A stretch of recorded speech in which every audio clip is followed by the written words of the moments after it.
Fala rapaziada, beleza? Hoje é Lacerda trazendo mais um vídeo para você nesse canal e hoje eu quero trazer um dissecando álbuns para você.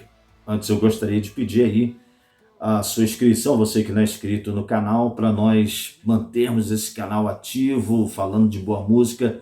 YouTube carece, né? Tem bastante canal falando sobre música, mas cada vez melhor que hajam mais, né? Eu tenho visto alguns canais desistirem, canais da qual eu sou inscrito e vejo que eles têm desistido, mas a gente vai manter, a gente vai seguir em frente, né? E eu peço que você colabore somente com o seu like e com a sua inscrição, você que não é inscrito. Eu quero falar de um dos meus álbuns de rock progressivo de todos os tempos, o poderosíssimo Aqualung, de 1971, do Jethro Tull, disco formidável, um dos melhores discos que eu já ouvi na minha vida, disco do coração, disco lançado em 1971, mais especificamente dia 19 de março, é o quarto disco do Jethro Tull, foi produzido pelo grande Terry Ellis e pelo próprio Ian Anderson, vocalista e flautista da banda.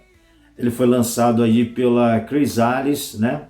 E também pela Reprise Records dos Estados Unidos, também pela Island Records, né? O disco ele ficou aí em 7º lugar na colocação da Billboard, parada americana.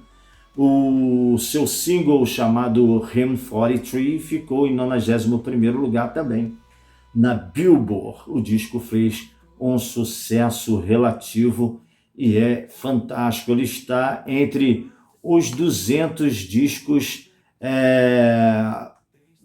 na lista dos 200 álbuns definitivos no Rock and Roll da Hall of Fame. Rock and Roll Hall of Fame, ele está ali entre os 200 discos definitivos de rock and roll, é claro. Disco fantástico, disco composto com maestria pela banda, né? A maioria das músicas aqui é do Ian Anderson.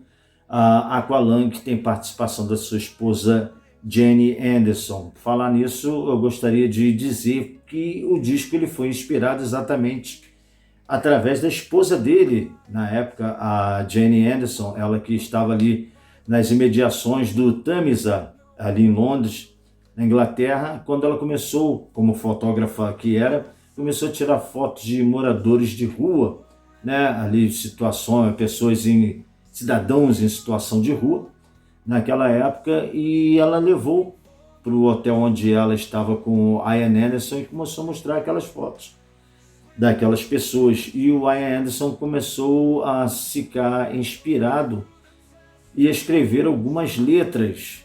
E daí veio o conceito por trás do disco, apesar de em 2005, numa entrevista, o Ian Anderson dizer que Aqualung definitivamente não é um disco conceitual. Ele diz que o disco não é conceitual. No entanto, o lado A, né, do disco, composto de 6 músicas, isso no vinil, na versão vinil, traz 6 personagens com caráter duvidoso, entre eles o Aqualung e Cross-Eyed Mary, né? A Cross-Eyed Mary, a Mary, a Vesga, e outros personagens, isso no lado A. No lado B, ele fala da relação homem, religião e Deus. Ele faz uma crítica quanto à religião, ele dá uma enaltecida em Deus e meio que diz, através das 5 músicas do lado B do Aqualung, que a religião ela faz um distanciamento entre o homem e o seu Criador. Vamos entrar aqui nas faixas aqui. Antes eu gostaria também de falar sobre o criador da capa do disco. A capa do disco foi criada pelo Burton Silverman. Ele fez essa pintura em aquarela e quem pagou ele foi o Terry Ellis, a bagatela de $1.500, ele que era americano, né, o cara que desenhou a capa do Aqualung. O Ian Anderson era contrário na época porque ele queria que as fotos que a sua esposa Jenny havia tirado fossem usadas como capa, né? Capa contra capa, rótulo, gatefold, e acabou que usaram os desenhos do grande Burton Silverman. O Button Silverman ele fez o trato de boca junto com Terry Ellis e acabou que ele só ficou com aqueles $1.500. Mais à frente, o filho do Burton tentou correr atrás de alguma coisa, mas me parece que não conseguiu nada. Essa capa que é realmente uma capa icônica, apesar das polêmicas, apesar do Ian Anderson dizer que preferia uma capa feita com uma fotografia. Essa capa do Aqualung é uma capa, para mim, histórica e antológica. Seguindo aqui no faixa a faixa, nós vamos com a primeira faixa, né, que é a faixa título Aqualung, da qual o Ian Anderson dividiu a composição com a sua esposa Jenny Anderson, que fala sobre um dos personagens entre aspas, já que as pessoas ali do lado A do disco são baseadas nas fotos que a Jenny tirou. E o nome do primeiro personagem é, claro, Aqualung, um cara com situação de rua que tinha problemas respiratórios. Aqualung é um aparelho de mergulho usado para mergulho que produz um certo ruído. E o Ian Anderson diz que esse mendigo na cabeça dele, o Aqualung, ele emitia também esse ruído. Conta a lenda também que uma empresa de óculos de praia com esse nome Aqualung havia processado a banda pelo nome do disco e pelo nome do personagem, né? Parece que essa empresa ganhou, mas isso é lenda, não achei fonte confiável, mas fica aqui como curiosidade. É uma música fantástica, conta também a lenda que o Jimmy Page estava gravando com Led Zeppelin no mesmo estúdio que o Jethro Tull nesse período, e enquanto o Martin Barre estava lá fazendo os solos de Aqualung, o Jimmy Page deu uma olhada lá e observou lá o guitarrista Martin Barre fazendo solo de Aqualung. Conta a lenda que o Jimmy Page foi testemunha. E tá essa música fantástica, né? O solo foi inteiramente criado pelo Martin Barre. As bases, né, os riffs foram criados pelo próprio Ian Anderson junto com a composição, né? É uma música fantástica, música fenomenal e até hoje para mim ela soa moderna. A segunda música do disco, é claro, é a grande Cross-Eyed Mary, Mary a Vesga, que também conta a história aí de uma prostituta, a prostituta vesga Mary, só que também baseado no personagem criado por ele, na sua cabeça, baseado naquelas pessoas das fotos.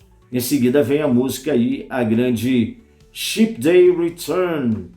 Essa música ela meio que conta a história do dia em que o Ian Anderson foi visitar o seu pai que estava muito adoentado, e ele fez a música com esse título porque ele chegou na casa do seu pai e ele levou menos de 30 minutos lá e correu de volta para a estação para pegar um trem meio deprimido, sem saber como seria os próximos dias do seu pai. Então tá aqui a terceira faixa do disco, a Ship Day Return, música fantástica. A quarta faixa também é a Mother Goose, fantástica música também, que é emprestada aí de um conto, né, infantil. A Mamãe Ganso. A quinta faixa para mim é uma das mais lindas músicas do Jethro Tull. Uma música pequena chamada Wandering Aloud.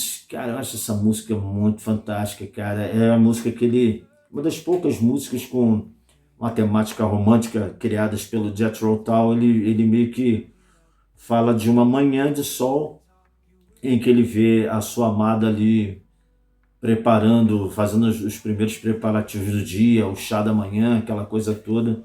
E é uma música fantástica, cara. É uma música curta, mas muito eficaz. Eu adoro Wandering Aloud, do Jethro Tull. É a quarta faixa. O disco termina, aliás, o lado A com a música Up to Me. Aqui, essa primeira parte, como eu falei, é a parte que fala de vários personagens diferentes. Passando para o lado B no vinil, nós vamos para a parte em que fala sobre Deus, religião. Aí começa com a música My God, também seria como se fosse o título do lado B, né? É uma música também fantástica, maravilhosa. Você que conhece a música sabe muito bem. A segunda faixa do lado A é a música Hymn 43, que era o single do disco, também é uma música fantástica. Como eu disse, chegou em 91º lugar nas paradas da Billboard na ocasião. Também tem a música aí, Slipstream, a música minúscula também, mas bem legal.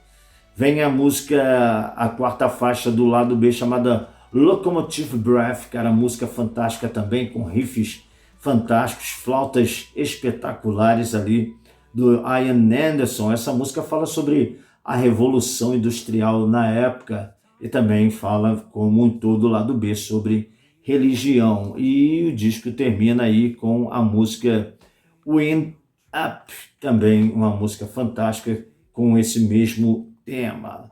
Aqui a banda é formada pelo Ian Anderson, com vocais, violão e flautas. Também tem o Martin Barre, que você conhece, fantástico guitarrista, que também toca flauta doce soprando. Tem o John Evans, que toca aí o pianos e órgão e o mellotron. O Jeffrey Hammond, que também faz baixo e flauta. O Clive Bunker, que faz a bateria. E também tem aí no disco participação do Glenn Cornick, que faz alguns baixos adicionais, né? Algumas músicas ainda mais nas versões posteriores do disco, com faixas extras. Está aqui a participação do baixista também, do Glenn Cornick.